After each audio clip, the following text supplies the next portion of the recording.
வணக்கம், சிவாய நம. அற்புதமான ஆலயங்கள் சேனலில் இன்றைக்கி நம்ம பார்க்கக்கூடிய வரலாற்று சிறப்புமிக்க உண்மை கதை கொண்டியும் திருவாரூரும். யார் இந்த கொண்டி?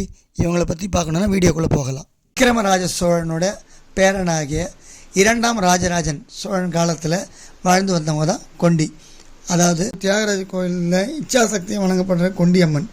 இந்த கொண்டியம்மனோட பெயரில் பிற்காலத்தில் பறவை நாச்சியார் வம்சத்தில் பிறந்தவங்க தான் இந்த கொண்டி ருத்ரக்கணிகை. ஆரூரான் பெருமானுக்கு சேவை செய்து வாழ்ந்து வந்த கொண்டி காலையில் திருப்பள்ளி எழுச்சி தொடங்கி பால் அன்னம் சமர்ப்பிக்கிறது, மரகதலிங்கம் அபிஷேகம், முதற்காலம், உச்சிக்காலம், சாயரட்சை, அர்த்த ஜாம பூஜை, அது வரைக்கும் அவங்க அத்தனை சேவைகளிலும் சாமியோட சேவைகளில் இருப்பாங்க. இவங்க பாட்டு பாடி அபிநயம் பிடிச்சி ஆடினாங்கன்னு வச்சுங்க, அன்னைக்கு பூஜை அப்படி ஒரு களை கட்டுங்க. ஆரூரான் பெருமானுக்கு இவங்க அலங்கரித்து தைத்த வஸ்திரங்களை சாத்தப்படும். இவங்க கட்டின பூக்களை மட்டும்தான் அங்கே மாலையாக தொடுத்து போடுவாங்க, அதுதான் சாத்தப்படும். ஆரூரான் சிந்தையிலேயே வாழ்ந்துட்டு இருந்த கொண்டி வாழ்க்கையிலையும் ஒரு சோதனை வந்துச்சு. அங்கே ஆலய அதிகாரி ஒருத்தன் ஒரு தீய எண்ணத்தோடு அந்த அம்மாவை நெருங்கினான். இங்கே பார், என்கிட்ட இந்த மாதிரி தவறாக நடந்துக்குன்னா உன்னை குட்டுவால குட்டிடுவேன்னு சொன்னோன்னே அவனுக்கு ரொம்ப கோபம் வந்துடுச்சு. உன்னை இந்த கோயிலுக்குள்ளேயே விட மாட்டேன் அப்படின்னு சொல்லி இது பண்ணாங்க. உடனே இந்த அம்மா என்ன பண்ணாங்க, ஆரூரா ஐயனே வான்மீகநாதா, இந்த அபலையை கைவிடலாமா? எனக்கு இப்படி ஒரு சோதனையானோன்னு தியாகராஜ பெருமானும் அமைதி காத்தார். நீதி நெறி இல்லாத இடத்தில் ஈசன் இருக்க வேண்டியதே இல்லை. ஈசனே என்னை கூப்பிடுற வரைக்கும் நான் இந்த கோயில் வாசலுக்குள்ளே வரமாட்டேன்னு சத்தியம் செஞ்சுட்டு வெளியே போயிட்டாங்க. உடனே ஆனால் வீட்டுக்கு போனாலும் அந்த அம்மாவுக்கு இந்த கோயிலில் தினம் பழகிடுச்சு இல்லையா, ஆரூரானுக்கு என்ன பூஜை நடந்ததோ, எந்த நேரத்தில் யார் எந்த நைவேத்தியம் பண்ணாங்களோ, சரியாக வந்துச்சா, எல்லாமே சாமிக்கு பூ ஒழுங்காக இது பண்ணாங்களோ, இதே கவலையில் இருந்தாங்க. இந்த நிமிஷத்தில் தான் ஈசனுக்கு பொறுப்பு கூடியது. கொண்டியை உலகமே வைக்க மண்ணும் ஆட்கொள்ள வேண்டும் என்று உறுதியாக கொண்ட சிவம். அந்த வருஷம் பங்குனி உத்திரம் தேர் திருவிழாவுக்கு தேர் புறப்படுறதுக்கு ரெடியாக இருக்குது, நிலையிலேருந்து ரெடியாக இருக்குது.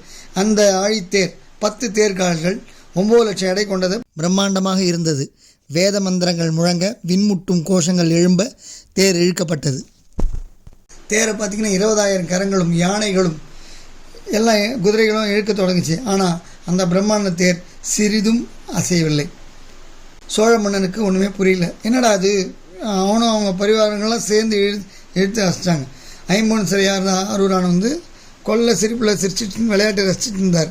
முசுகுந்த சக்கரத்தையால் நிறுவப்பட்ட இந்த தேர் பல 100 வருஷம் ஓடி நிலை நின்ன இந்த தேர் நிலையை விட்டு கொஞ்சம் கூட இந்த வாட்டி பவனிக்கு கிளம்பவே இல்லை. எல்லாரும் என்னடா இது இப்படி ஆயிடுச்சுன்னு ஒரே கலங்கிட்டாங்க. சோழ திருநாட்டில் எல்லோரும் கூடி ஒரு தேரை இழுக்க முடியவில்லை என்றால் எதிரிகள் என்ன நினைப்பார்கள்? இது என்ன சோதனை என்று வாய்விட்டு புலம்பினான். அந்த நேரத்தில் ஆரூர் பெருமானே ஒரு முதியவராக மன்னன் முன் தோன்றினார். இந்த தேர் நகர வேண்டுமானால் கொண்டி என்ற பெண் இங்கு தேர் மீது ஏறி கவரி வீச வேண்டும் என்று கூறிவிட்டு மறைந்தார். மன்னன் உடனே கொண்டி வீடுக்கு போயிட்டு அந்த ஈசனே அடையாளம் காட்டி உன்னை வர சொன்னாங்க, தயவு செஞ்சு அந்த ஓடாத தேரை ஓட வைமான்னு சொல்லி வணங்கி அழைச்சார். ஓடாத தேரை நகர இந்த அடியாளை அழைத்து வர சொன்னாரான்ற சுவாமி அப்படின்ட்டு அவங்களால ரொம்ப பூரிப்பாயிடுச்சு. அவங்க மனசு ரொம்ப வியந்து ஓடோடி கண்ணீர் மல்க திருவாரூர் மலர் அம்பலத்தான வணங்கினாங்க. தேரை ஓட வைக்க வேண்டிய பெரும் பொறுப்பை எண்ணி உள்ள உருகி போயிட்டாங்க. இனி பெருமான் தன்னை ஆட்கொள்ளப் போகிறான் என்பதை உணர்ந்து கொண்ட கொண்டி மன்னனிடம் ஒரு உறுதிமொழியை வாங்கி கொண்டு தேரினை நோக்கி நடந்தாள். கொண்டி ஆழித்தேர் நிற்கும் இடம் தேர் முன்னால் நடனமாடத் துவங்கினாள். தான் ஈசனோடு 2 கலந்து விட்டதாக எண்ணி ஆனந்த நடனமாடினாள்.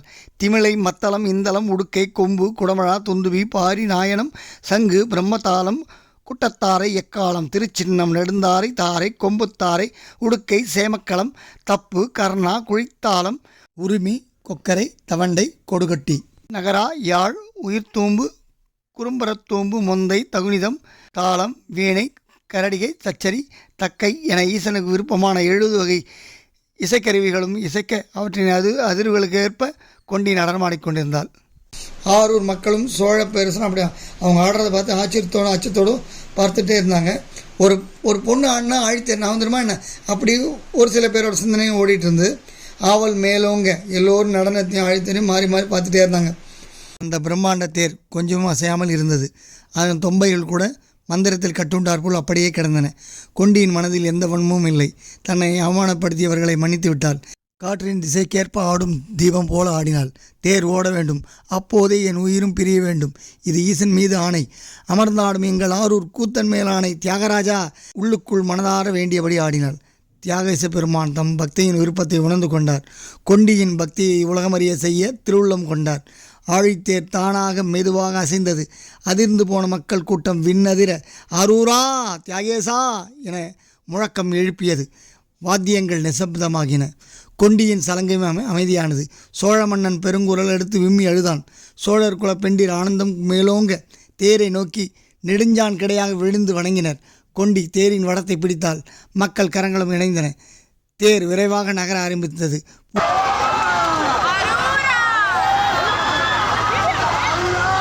பூமாரி பொழிய சிவச்சின்னங்களும் திருக்குடைகளும் கொடிகளும் முன்னே செல்ல, பதிகம் பாடும் ஓதுவார்கள் பின்னே செல்ல தேர் நகர்ந்தது. சிவவாத்தியங்கள் முழங்க, சிவ கைங்கரியங்கள் செய்யும் அடியார் கூட்டம் முன் செல்ல, அவர்களுக்கு பின்னே மன்னனும் அவன் பரிவாரங்களும் சென்றன. இருபுறமும் தேரை இழுத்த மக்கள் கூட்டம் விண்ணதிர சிவகோஷம் எழுப்பி வந்தனர். இப்போது வடத்தை விட்டுவிட்டு இரு கரங்களிலும் சாமரத்தை ஏந்தி கொண்டு தேரில் ஏறினாள் கொண்டி. மன்னன் உள்ளிட்ட சகலரும் ஈசனோடு கொண்டியை வணங்கினார்கள். அவள் எதையும் கண்டுகொள்ளும் நிலையில் இல்லை. சிந்தையெல்லாம் சிவனில் ஊறி கிடந்தது.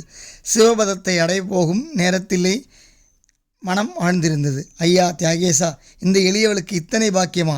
எளியோருக்கு எளியோனே, எந்த ஊரில் நான் அவமானப்பட்டேனோ அந்த ஊரிலேயே என்னை தேரேறி வர செய்து ஆட்கொண்டாயே. இதற்கு மேல் நான் மண்ணில் இருக்கலாமா? உன்னருகில் அமர்ந்து ஊர்வலம் வந்த நான் இனி தரையிறங்கி நடக்கலாமா? இதோ என் உயிர், எடுத்துக்கொள். உயிரற்ற என் சடலம்தான் தேர்விட்டு இறங்க வேண்டும். இது கமலேசர் மீது ஆணை, எங்கள் தியாக சிந்தாமணி மேல் ஆணை என்று பிரார்த்தித்தாள். ஊரை வலம் வந்த தேர் நிலை வந்து சேர்ந்தது. பழுத்த பழம் காம்பை விட்டு நீங்கியது. ஆம், சிவத்தை நோக்கி கொண்டியின் ஆன்மா விரைந்தது. மக்கள் கூட்டம் கதறியது. மன்னன் தான் கொடுத்த சத்தியத்தின்படி திருவாரூரிலிருந்து மயிலாடுதுறை காவிரி கரைக்கு கொண்டியின் சடலத்தை கொண்டு சென்றான். தகனம் செய்தான். வழியெங்கும் விநாயகர் ஆலயங்கள் அமைத்தான். அவை இன்றும் கொண்டியின் தியாகத்தை நினைவு கூறுகின்றன. இனி ஆழித்தேரை அலங்கரிக்கும் உரிமை கொண்டியின் வம்சாவளியினருக்கே. அது மட்டுமல்ல, தேரின் வடத்தை முதலில் பிடித்திருக்கும் முதல் மரியாதையும் அவர்களுக்கே என்று அறிவித்தான் சோழராஜன். அது 19ஆம் நூற்றாண்டு வரை நடைபெற்று வந்தது. கொண்டியின் வம்சாவளியினருக்கு சோழன் அளித்த நிலமும் கொண்டித்தோப்பு என்று திருவாரூர் அருகே இன்றும் இருக்கிறது. திருவாரூர் அருகே ஓடும் நதிக்கு கொண்டி என்றே பெயர். திருவாரூர் செல்லும் பக்தர்கள் இனி தியாகேசனுக்கு அருகில் இருக்கும் கொண்டியையும் கொஞ்சம் நினைவில் வைத்துக் கொள்ளுங்கள். ஆழ்ந்த பக்திக்கு கொண்டி ஓர் அழுத்தமான அடையாளம். அரூரா தியாகேசா, அரூரா தியாகேசா.